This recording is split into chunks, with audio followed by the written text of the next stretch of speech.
Everyone thinks 30 kilometers per 8 streets slows cities down. But here's the truth. In many places, they've actually made trips faster.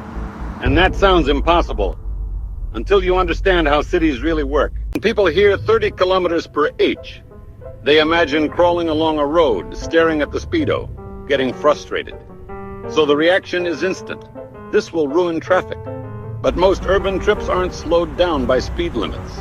They're slowed down by intersections, traffic lights, turning cars, pedestrians crossing, near misses, crashes. That's where time is lost. In a city, you spend far more time stopping and starting than cruising at top speed. So raising the speed limit doesn't save time. It just makes the stops more violent and more frequent. At 30 kilometers per H, a few important things happen. Traffic flows more smoothly, fewer crashes block roads, drivers react better at intersections, pedestrians cross more predictably, signals can be timed more efficiently. Result: less chaos, fewer shockwave slowdowns, more consistent movement, and consistency beats speed every time. Here's the real problem: 30 kilometers per H feels slow. Not because it is, but because we're used to designing streets that look like racetracks. Wide lanes, clear sight lines, no friction.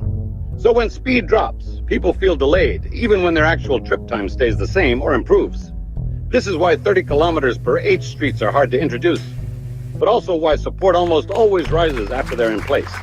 Once people experience safer streets, calmer driving, fewer crashes, kids walking safely, businesses thriving, and realize their commute didn't get worse, the debate disappears. And here's the part rarely mentioned.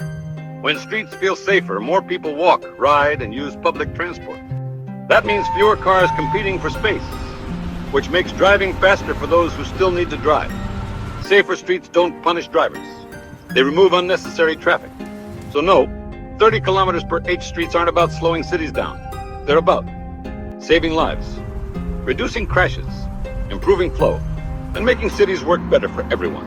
It only feels slower in our heads.